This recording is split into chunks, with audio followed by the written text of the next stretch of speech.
చాలామందికి బైసెప్ అనేది one of the favourite muscle group. కానీ ఈ బైసెప్ వర్కౌట్ చేసేటప్పుడు ఎక్కువ రెపిటేషన్స్ అనేది చేయలేకపోతారు. దానికి వన్ ఆఫ్ ద రీజన్ ఏంటంటే మీ బైసెప్ మజిల్లో స్ట్రెంత్ లేకపోవడం. అలానే ఇంకొంతమంది ప్రాపర్ ఫామ్లో అయితే చేయరు. దానివల్ల కూడా మీరు ఎక్కువ రెపిటేషన్స్ అనేది చేయలేకపోతారు. సో ఇంకొంతమంది ఇలా చేస్తారు, ఎక్కువ హెవీ వెయిట్స్ చేసుకోవటం వల్ల కూడా మీరు ఎక్కువ రెపిటేషన్స్ అనేది చేయలేకపోతారు. ఈ వీడియోలో మనం మీ బైసెప్ యొక్క స్ట్రెంగ్త్ని ఎలా బిల్డ్ చేసుకోవచ్చో చూద్దాం. హెవీ వెయిట్స్తో బైసెప్ వర్కౌట్ అనేది చేయకూడదు. హెవీ వెయిట్స్తో బైసెప్ వర్కౌట్ చేస్తే ఎక్కువ రెపిటేషన్స్ అనేది చేయలేకపోతారు. మరి మీరు అడగొచ్చు, ఏ వెయిట్స్తో బైసెప్ వర్కౌట్ చేయాలి అని. మోడరేటివ్ వెయిట్స్తో బైసెప్ వర్కౌట్ చేస్తే మీరు మంచి ఫామ్ని మెయింటైన్ చేయగలుగుతారు. అలానే మీ బైసెప్లో మంచి గ్రోత్ని అయితే చూస్తారు. బైసెప్ వర్కౌట్ చేసేటప్పుడు రెగ్యులర్గా 2 మిస్టేక్స్ అయితే చేస్తారు. ఫస్ట్ మిస్టేక్ ఏంటంటే మీ మణికట్టుని ఇలా ముందుకు వెనక్కు ఆడిస్తుంటారు.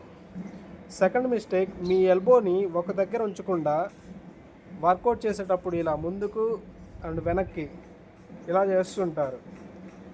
సో ఈ 2 మిస్టేక్ చేయడం వల్ల మీరు బైసెప్ వర్కౌట్ చేసేటప్పుడు మీ బైసెప్ మీద ప్రెషర్ అనేది పడదు. ఇందాకలా బైసెప్ వర్కౌట్లో మిస్టేక్స్ని చూసాం కదా, ఇప్పుడు బైసెప్ వర్కౌట్ని ఎలా ప్రాపర్గా చేయాలో చూద్దాం.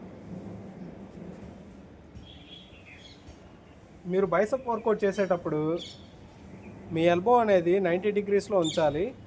సో ఎల్బో అనేది కదిలించకుండా 90 డిగ్రీస్లో లాక్ చేయాలి ఇలా. సో నెక్స్ట్ మీ రిస్ట్ని పైకి కిందకి మూవ్ చేయకుండా స్టేబుల్గా ఇలా ఉంచాలి. నెక్స్ట్ ఇంకా వర్కౌట్ చేయటమే, స్లో అండ్ స్టడీగా చేయాలి.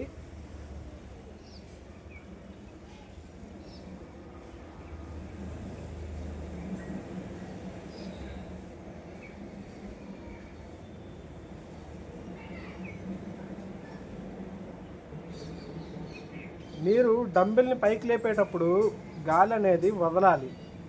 అలానే డంబెల్ని కిందకి తీసుకొని వచ్చేటప్పుడు గాలి పీల్చాలి.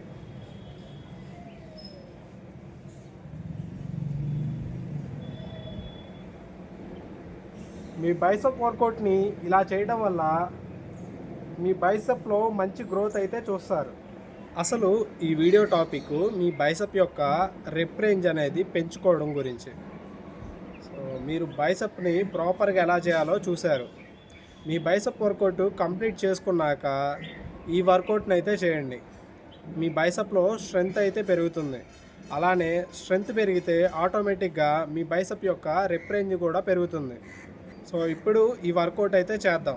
ఈ వర్కౌట్ పేరు డంబెల్ నెగటివ్స్. ఈ వర్కౌట్ చేయడం వల్ల మీ బైసెప్ స్ట్రెంగ్త్ అనేది ఇంప్రూవ్ అవుతుంది. అలానే మీ బైసెప్ యొక్క రెప్ రేంజ్ కూడా ఇంప్రూవ్ అవుతుంది. ఈ వర్కౌట్ ఎలా చేయాలో చూద్దాం.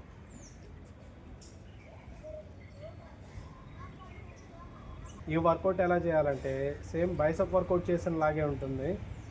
సో ఫస్ట్ అయితే మీ ఎల్బోస్ని 90 డిగ్రీస్లో లాక్ చేయండి. ఈసారి ఏం చేస్తారంటే మీరు డంబెల్ని పైకి స్పీడ్గా పుష్ చేయండి. కిందకి తీసుకెళ్ళేటప్పుడు స్లోగా తీసుకెళ్ళండి, వీలైనంత స్లోగా తీసుకెళ్ళండి.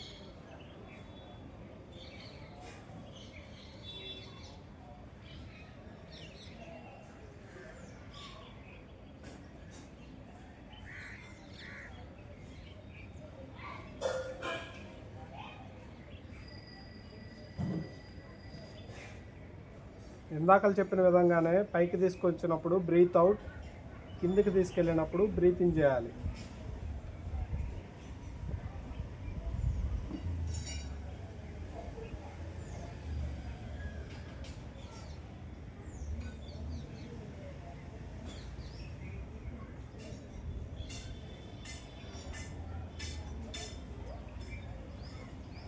ఈ వర్కౌట్ 3 సెట్స్ 10 రెపిటేషన్స్ అయితే చేయండి. ఈ డంబెల్ నెగటివ్స్ వర్కౌట్ని మీ బైసెప్ వర్కౌట్స్ ఫినిష్ చేసుకున్న తర్వాత లాస్ట్లో చేయాలి. ఈ వర్కౌట్ని ఇలా చేయడం వల్ల మీ బైసెప్ యొక్క స్ట్రెంగ్త్ ఇంప్రూవ్ అవుతుంది. అలానే ఫ్యూచర్లో మీ బైసెప్ యొక్క రెప్ రేంజ్ కూడా ఇంప్రూవ్ అవుతుంది. వీడియో నచ్చితే లైక్ చేయండి. మీకేదన్నా వర్కౌట్ మీద వీడియో కావాలంటే ఖచ్చితంగా కామెంట్ చేయండి. ఇలాంటి ఇన్ఫర్మేటివ్ వీడియోస్ కోసం నా ఛానల్ని సబ్స్క్రైబ్ చేయండి.